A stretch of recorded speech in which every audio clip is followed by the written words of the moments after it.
Hello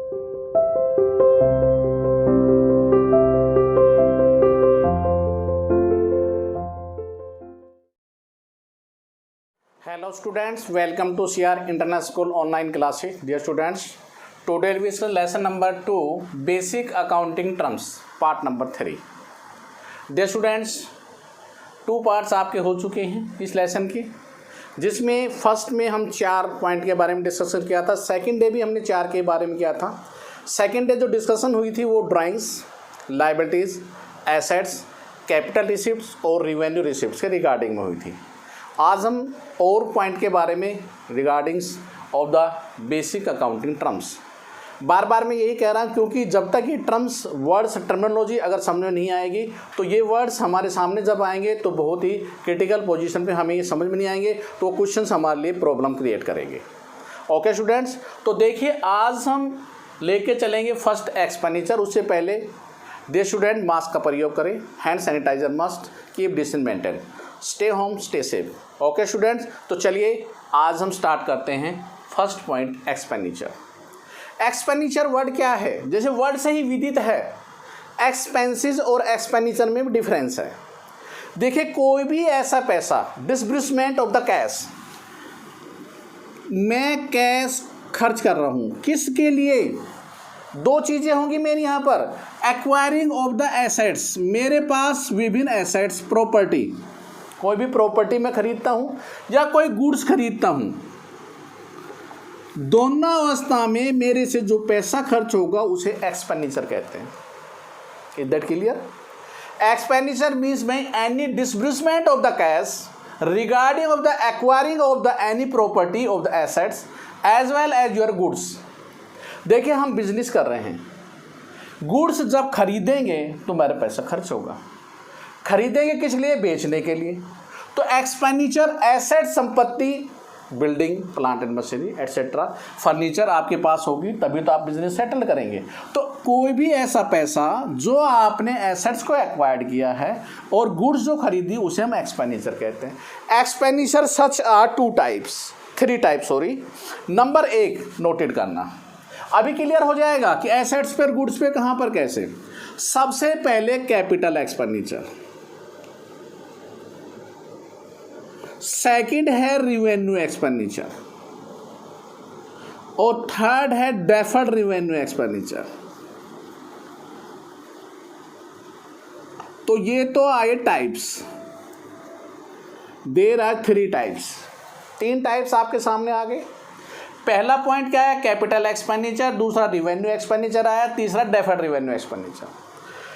सीधी सी बात मैं आपको बता रहा हूं, those incurred acquiring of the assets is capital expenditure. पूंजीगत खर्चे वो होते हैं जो हमारी एसेट्स, हमारी संपत्तियों को बढ़ाते हैं, जिससे हम क्या कह रहे हैं, एक लंबी अवधि तक जिससे हम फायदा करेंगे, वो हमारा ये बैलेंस शीट में दिखाए जाते हैं. सेकंड है revenue expenditure. Those expensive incurred only 1 year. जैसे फॉर एग्जांपल हम सैलरी पेड करते हैं. गुड्स मैंने कहा था अभी, एसेट्स और गुड लिखा था. एसेट्स कैपिटल एक्सपेंडिचर होगा तो गुड्स रिवेन्यू एक्सपेंडिचर है. Revenue expenditure those expense incurred only 1 year regarding, salary paid है, रेंट पेड है, गुड्स परचेज्ड है, वो हम दिखाते हैं रिवेन्यू एक्सपेंडिचर. अब डेफर्ड रिवेन्यू क्या होता है? वो खर्चे जिनका काफ़ी साल तक हमें फ़ायदा मिलता है. फॉर एक एग्जांपल लेते हैं हम, जैसे फॉर एग्जांपल एडवर्टीज़मेंट. देखिए एडवर्टीज़मेंट का हमें कई सालों तक फ़ायदा मिलता है. हम किस चीज़ का ऐड करेंगे, यानी एक ही साल में. फॉर एग्जांपल हमने एडवर्टीज़मेंट पर 50,000 रुपये खर्च कर दिए और इसके कहा कि 3 से 5 साल टाइम होता फ़ायदा, तो मैं कहता हूँ इसका 5 साल में फ़ायदा मिलेगा हमें. तो एवरी ईयर कितना राइट ऑफ होना चाहिए? 10,000 रुपये. और जो 40,000 रुपये बच गए वो बैलेंस शीट के एसेट साइड में. कल भी मैंने कहा था बैलेंस शीट के एसेट साइड में फिक्स एसेट लिखते हैं, तो वो था डेफर्ड रिवेन्यू एक्सपेंडिचर. हर साल कितना कितना राइट ऑफ करते चलेंगे? 10,000, क्योंकि हमें फ़ायदा कितने साल मिल रहा है? 5 साल में. तो डेफर्ड रेवेन्यू एक्सपेंडिचर जो कि 5 साल में हमें फ़ायदा देंगे, तो हर साल हम राइट ऑफ कितना करेंगे? ओनली 10,000. तो P&L में तो 10,000 लिख देंगे, 40,000 पहले साल, दूसरे साल फिर 40 होगा तो फिर 10, फिर 30,000, फिर 20,000, फिर 10,000, 5 साल में राइट ऑफ हो जाएंगे। इसे कहते हैं deferred revenue expenditure. Is that clear? Expenditure such are 3 types: capital assets purchased, revenue goods and salary paid, rent paid, etc., and deferred revenue expenditure, for example advertisement. तो these are expenses deferred revenue expenditure. अब इसमें क्या रखा है, capital expenditure और revenue में difference क्या है? सीधा सीधा डिफरेंस अपने आप ही आता चले जाएगा। देखिए डियर स्टूडेंट्स, सबसे पहले मैंने यहां लिखा कैपिटल एक्सपेंडिचर, ये रिवेन्यू एक्सपेंडिचर। तो सबसे पहला डिफरेंस तो डियर स्टूडेंट्स यही आ गया कि ये कहाँ पर किस पे होते हैं, ये फिक्स्ड एसेट्स में होते हैं। हमारे पास क्या होगा, erection of the fixed asset where the revenue expense incur to day running of the business. Capital expenditure हम फिक्स्ड एसेट्स पे करेंगे जो लंबी अवधि के लिए, और ये क्या है, हमारा बिजनेस रनिंग जो होगा वो किससे होगा, रनिंग बिजनेस होगा, वो रिवेन्यू से होगा। व्यवसाय में एक वस्तु खरीदेंगे, बेचेंगे और ये व्यवसाय निरंतर चलता रहेगा। नेक्स्ट क्या है, इससे क्या होगा, हमारी अर्निंग कैपेसिटी इंक्रीज होगी। अर्निंग कैपेसिटी, क्योंकि मशीनें चलेंगी, एसेट्स खरीदोगे तो अर्निंग कैपेसिटी बढ़ेगी हमारी। और इससे क्या होगी, इससे मेंटेनेंस होगी, मेंटेन करना। मेंटेन कब होगी, जब अर्निंग कैपेसिटी, जब आप व्यवसाय में निरंतर खरीदे और बेचेंगे तभी तो मेंटेन होगा, इधर मेंटेन नहीं होगा। तो यहाँ पर अर्निंग कैपेसिटी इंक्रीज होगी, यहाँ पर मेंटेन होगी। नेक्स्ट डिफरेंस क्या है, ये लॉन्ग पीरियड के लिए, एक लंबी अवधि के लिए हमें फ़ायदा मिल रहा है, क्योंकि एसेट्स तो जो हम एसेट्स खरीदते हैं वो लंबी अवधि के लिए होती है, और ये केवल ओनली 1 ईयर, केवल 1 साल से संबंधित होता है रिवेन्यू एक्सपेंडिचर। और लास्ट है, ये बैलेंस शीट में दिखाया जाता है डियर स्टूडेंट्स, और इसे प्रॉफिट एंड लॉस अकाउंट में। ओके, एक बार फिर देख लीजिए, जो हमारी फिक्स्ड एसेट्स होगी वो हम उस एसेट्स के माध्यम से, जो कैपिटल एक्सपेंडिचर होगा, क्योंकि संपत्तियां हम खरीदेंगे जो हमारे काम आएगी, क्योंकि बिजनेस को सेटल करना पड़ेगा, और उससे अब एसेट्स तो हमारे पास होगी, अब बिजनेस को चलाएंगे कैसे, जब वस्तुएं खरीदेंगे, रनिंग बिजनेस।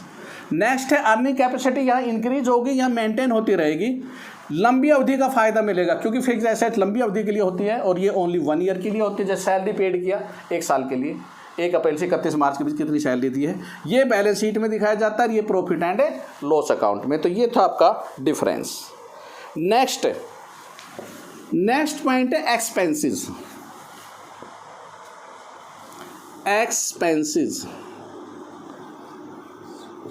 सीधा सा अंतर है, expenses is the cost incurred production selling of the goods. हम जो वस्तु है उसके ऊपर एक्सपेंसेस करते हैं, तो एक्सपेंसेस क्या होगा, जो भी वस्तुएं हम खरीदेंगे, यूज थिंग्स फॉर द किस पर्पज के लिए, जिससे रिवेन्यू जनरेट होगा। तो एक्सपेंसेस सीधा है, जो गुड्स में खरीद रहा हूं, purchase of goods is called expenses.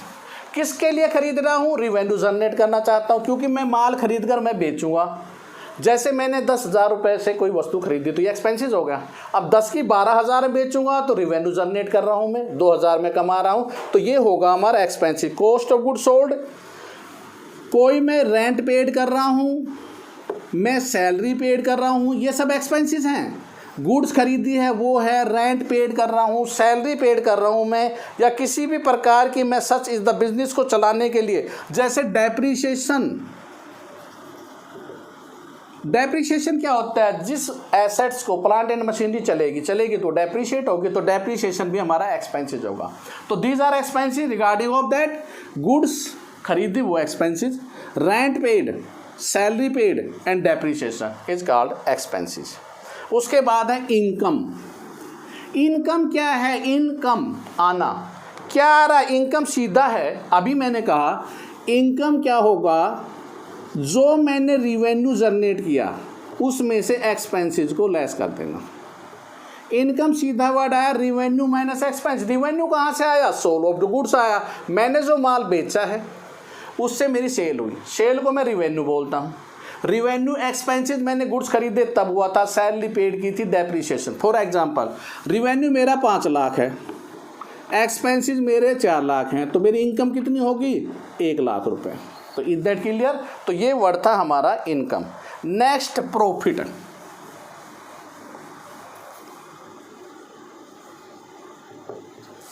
Profit क्या है वर्ड, देखिए टोटल रिवेन्यू में से जो मैंने अभी आया था, total revenue minus total expenses.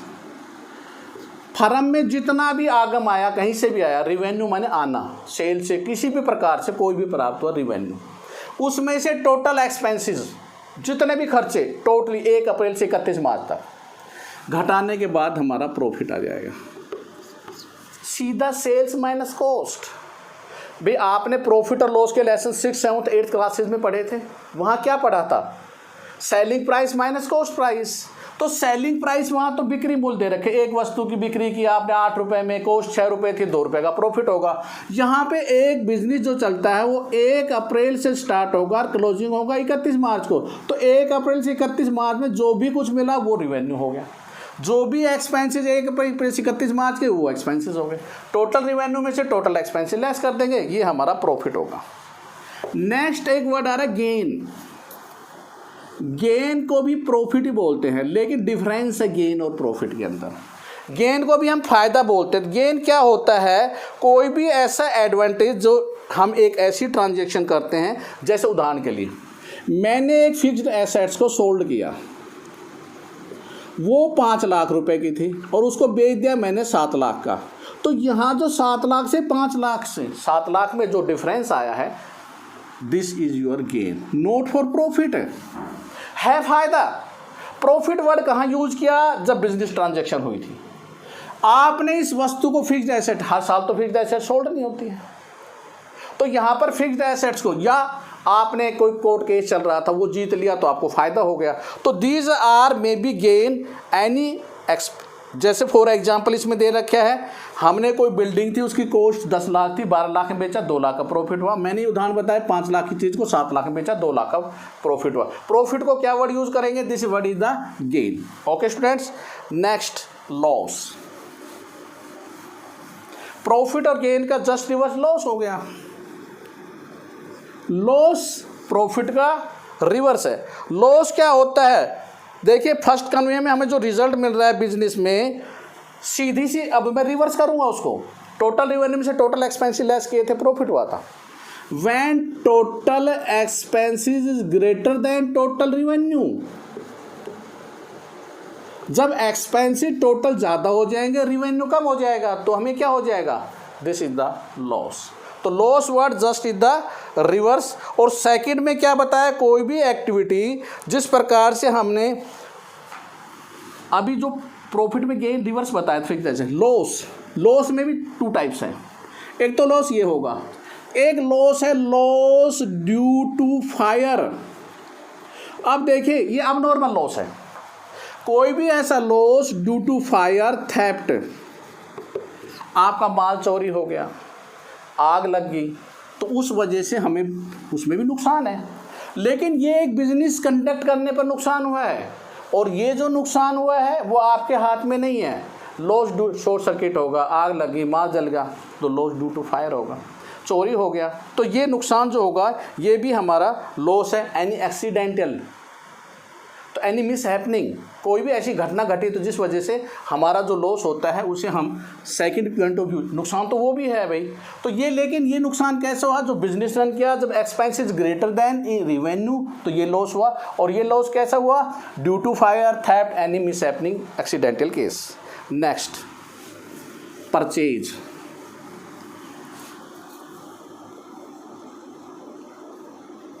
Purchase word क्या है, परचेज माने होता है खरीदना। तो परचेज जो वर्ड यूज किया जाएगा, परचेज ऑफ, ध्यान देना, परचेज जो वर्ड होगा, परचेज ऑफ गुड्स। देखिए परचेज दो होते हैं, गुड्स भी होती है, परचेज एसेट्स भी होती है। तो यहाँ परचेज जो वर्ड होगा वो एसेट्स के लिए यूज नहीं होगा, सीधा लिखा होगा परचेज ऑफ एसेट्स। लेकिन यहाँ जो परचेज वर्ड होगा, गुड्स, गुड्स हम क्यों खरीदते हैं, रीसोल्ड, दोबारा बेचने के लिए। क्योंकि हम बिजनेस करेंगे तो गुड्स पहले खरीदेंगे तभी तो बेचेंगे। तो गुड्स 2 पॉइंट ऑफ व्यू से, एक होता है मैन्युफैक्चर, बनाने वाला, एक होता है ट्रेडिंग, व्यापार करने वाला। देखो हर कैंडिडेट मैन्युफैक्चरर नहीं हो सकता। मैन्युफैक्चर के लिए गुड्स क्या होगा, रॉ मटेरियल, क्योंकि वो कच्चा माल खरीद कर उस वस्तु को बनाएगा। लेकिन ट्रेडिंग जो व्यापार, जैसे मान लेते हैं आप दिल्ली जाकर वस्तु बनी बनाई खरीद कर लेके आते हो, तो आप तो ट्रेड कर रहे हैं, व्यापार कर रहे हैं, आपने तो नहीं बनाया, तो आपके लिए जो माल खरीदने वो गुड्स कहलाएगा, और मैन्युफैक्चरर के लिए रॉ मटेरियल गुड्स कहलाएगा। तो परचेज क्लियर हो गया। परचेज से बना परचेज रिटर्न। कोई भी माल जो हमारे अकॉर्डिंग नहीं है उस माल को हम वापस कर देते हैं, इसे कहते हैं परचेज रिटर्न।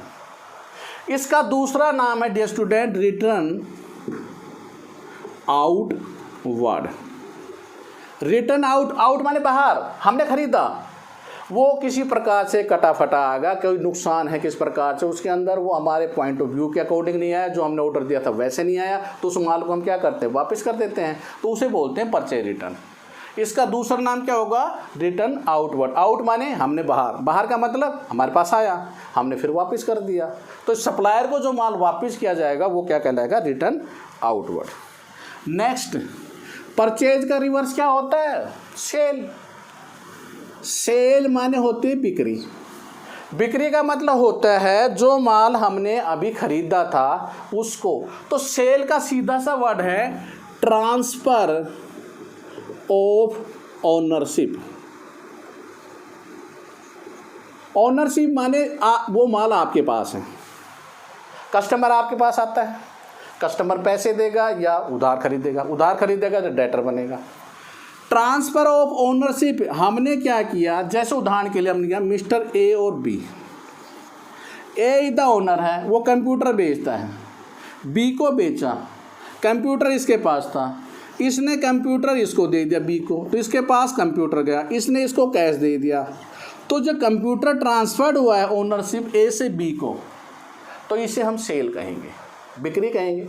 अब मान लेते हैं कंप्यूटर में किसी प्रकार का डिफेक्ट या कोई भी चीज़ है, तो हम अगर इसको फिर वापस कर देंगे तो क्या बोलेंगे, सेल्स रिटर्न। अब सेल्स रिटर्न का डियर स्टूडेंट दूसरा नाम क्या होगा, सेल्स रिटर्न का दूसरा नाम क्या होगा डियर स्टूडेंट्स,